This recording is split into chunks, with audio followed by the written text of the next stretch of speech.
cover the types of magazines that we have. As you can see, we have an array of magazines that we need. These are very common types of magazines. We have we have MP5 mags, we have an M4, M16 magazine, a G36 magazine, a AK-47 magazine, a G3 magazine, and then we have P90 magazines, and we have a Moss Cart style grenade shell, and we have some of these Marui style shotgun shells.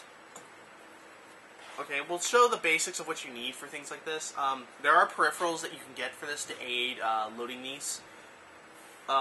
With most high caps, notably the Echo 1 JG high caps, they have a hole drilled in the side of the magazine on most of them to where you could use a winding key, which is a fun little peripheral. It's relatively inexpensive, and if you're interested in getting one, we carry them on our site, and they're very, very inexpensive. They're very handy. Also, for most mid-cap magazines and shotgun shells, Moss Cart shells, etc., etc., we got speed loaders. Speed loaders are also relatively inexpensive, and I can't see myself not having too many of these. They come in handy like you wouldn't believe. We'll start with the basic rundown of the type of high cap mags. Most high cap magazines have a winding wheel located on the bottom of them. As you can see on the most common type of magazine that's found on airsoft guns, the M4, M16 Stenag style magazine, we have a winding wheel here, and on the MP5 magazine we have the same thing. They're basically all on there because you have to wind these magazines in order to get them to feed properly, which we'll show you how to operate in a few seconds. So we'll start with the most common of the airsoft magazines. Whoa, too close. Okay, there we go. Alright. On high capacity magazines, the first step to getting it ready to load is just you want to open this trap door located on the top of it. There's a little plastic sliding door right here. You just slide it open like so. Then use some of our in-houses, and then we'll just load it in the top like so. In order to start winding it and getting it fed up inside the feed well right here, you need to put at least an eighth of BBs in there. So you put in around a handful, and that should just about, because you have to be able to let the BBs sit on top of the winding cog and the tensioner weight on the inside, the tensioner counterweight, because if you don't, it's not going to wind. Now you can do this the old-fashioned way, which is like this. This can take forever, which is why we love JG sometimes for this. Just take this cool little peripheral, stick it inside right here, and then a lot less painless.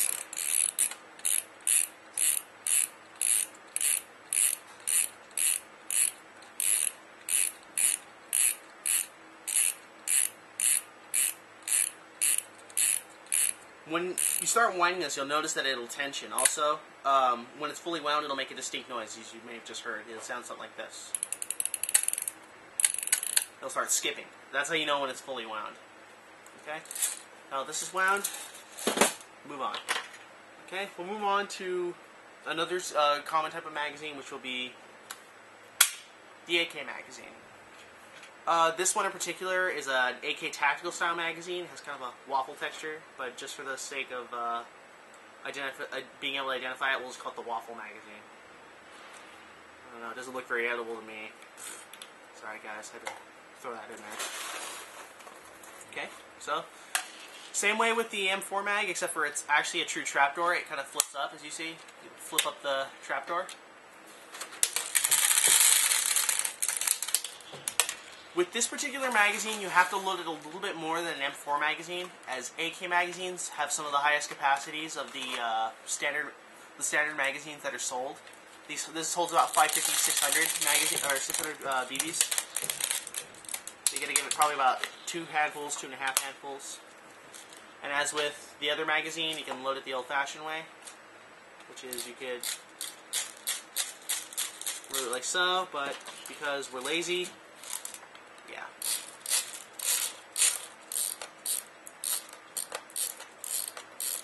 Technically, it's not being very lazy, but you get the idea.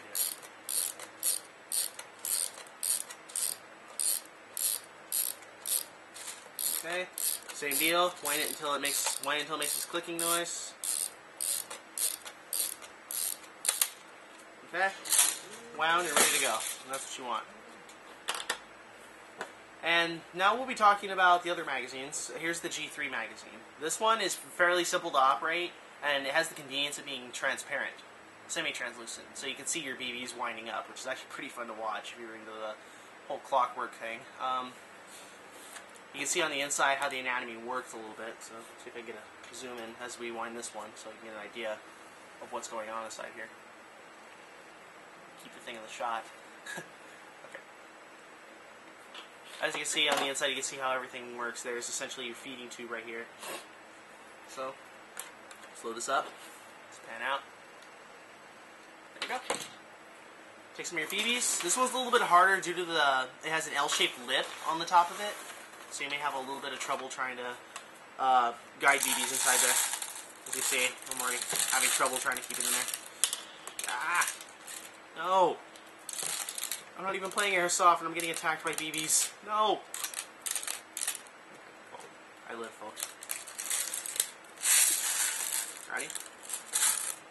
As you can see, the BBs sit inside the they sit inside the cradling right here, where the BBs are supposed to feed in. There's a feeding cog, which has several grooves on the inside of it, or rather bumps on it, that kind of just guide it through. And then there's an actual cog inside of here that kind of like puts it in clockwork and then pushes it up, which we'll do in a second. I'm taking the winding. This only these transparent magazines from JG have the feeding hole on the side. The black ones are traditional style ones.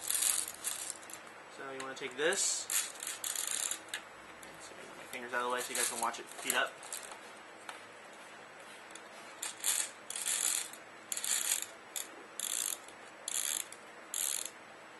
Okay. And of course, same deal. Wind it until it makes the skipping noise. You guys bored of watching me wind magazines yet? Yeah. There you go. And then we have the G3 magazine. Same deal. Has a hole on the side. Trapdoor on the top. These hold around, I believe, 500 rounds.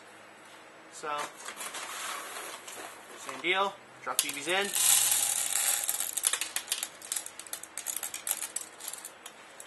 Okay. Once it's in, take care, usually with most magazines, but this one in particular, try not to let BBs get stuck in these little grooves right here, because that'll cause you headaches in trying to get the magazine into the gun. If you're wondering why you can't get inside the gun, thus, that'll be the reason. So, same deal. Yay, more magazine winding.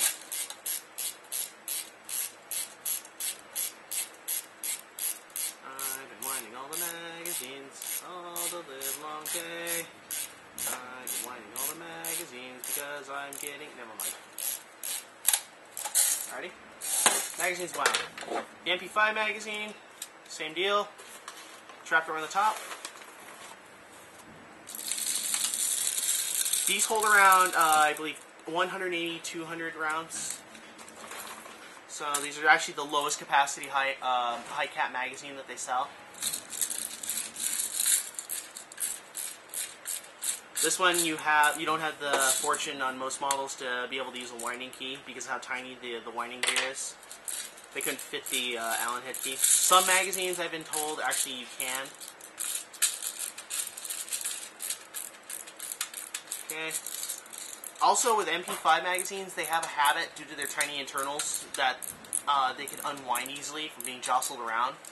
This is, unfortunately, the downfall of MP5 magazines. This is something that isn't usually due to a defect. If it is the only defect that we can see that we have with these magazines is the common defect with high-capacity magazines, which is it won't wind anymore, which means that the bracket that holds the cog in place just snaps off. It's made of plastic, so it's just something that happens, unfortunately.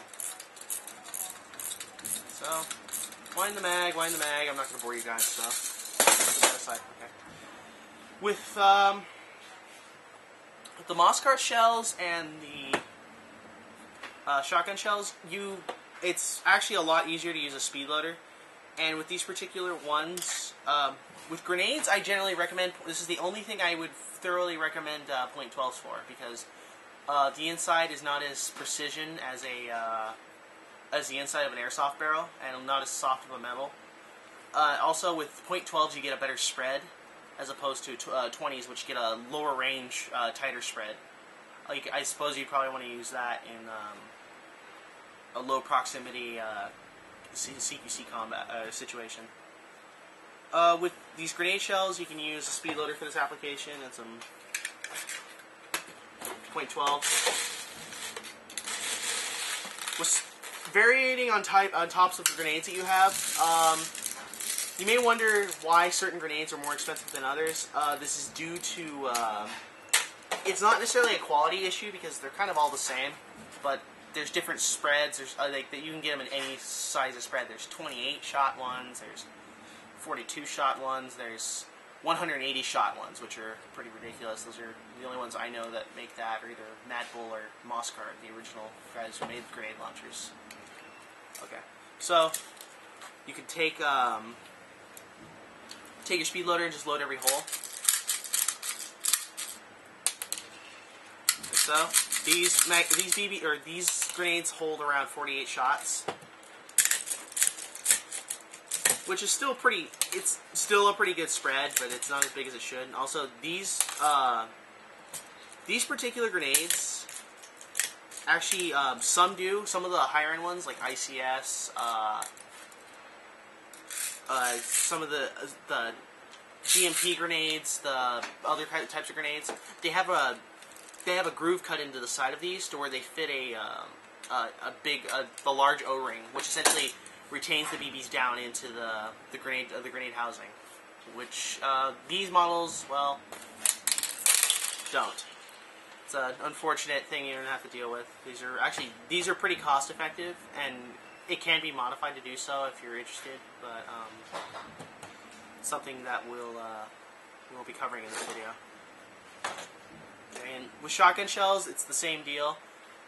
Depending on what kind of shotgun you have, you can use .12s or you can use .20s. Generally, I have a Marui style UTG shotgun, which is the same thing as a double eagle shotgun, and I have an actual true Tokyo Marui M3, a Super 90. You could use .12s, but usually they recommend .20s due to the hop-up bucking and the fact that it could potentially get stuck down your barrel, and with a 3-shot barrel, you can have problems with that in the future.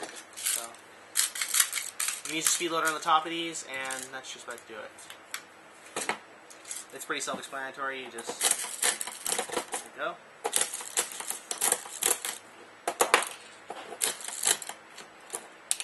Alright, shotgun shells are loaded. Now,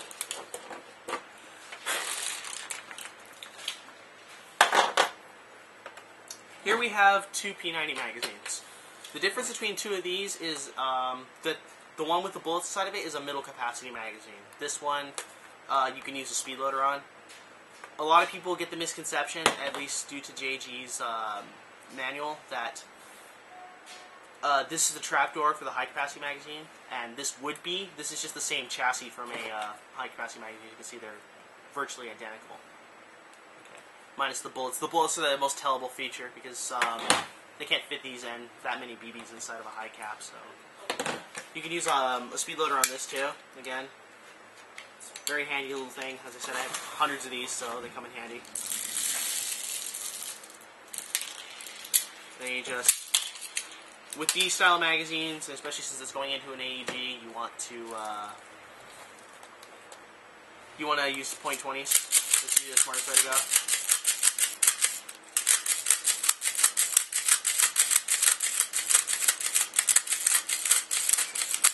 With the mid cap, should be all the way full. It usually tensions up to a point where you can't push any further, so that's how you know it's full. And here we have the high capacity magazine. This one is a little tricky to get with, but it's not something that can't be overcome. So the first step to getting the high capacity magazine ready for the JG P90 style magazine, or Marui, whichever you're familiar with, it's the same thing. You want to pull back on the follower, right here. It's located right here. It's a little. Can you see? It's moving right there. See? You want to pull this back all the way to where it won't go any further, and then you want to pull up on the trapdoor right here. You see? Yeah. And the trapdoor should lock the follower into place. And then you want to take some BBs, drop inside the trapdoor.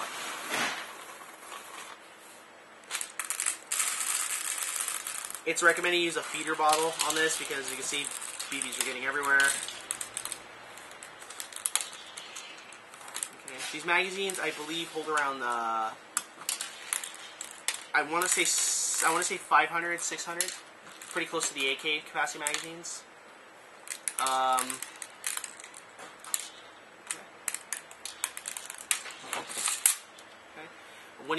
Once you've actually managed to fill it up, when you close the trapdoor, the follower should spring forward. Okay, you might want to pack it down a little bit so you can get the most out of it. In order to wind the high capacity magazine for the P90, you need to this little plastic deal right here. You just need to wind that. As with the other magazines, same idea. You want to wind it all the way until it starts skipping. And this right here is a royal pain. And trying to film and trying to do this is hurting my wrist. So you guys got the idea. Okay.